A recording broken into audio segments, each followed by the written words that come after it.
Ever catch yourself yawning just because someone else did? It's more than just being tired.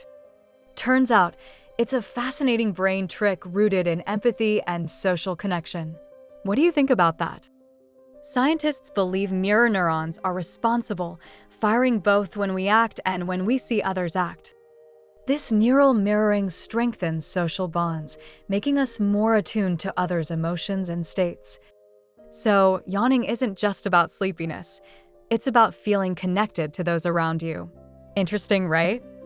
Next time you catch a yawn from someone else, remember it's your brain showing a little empathy.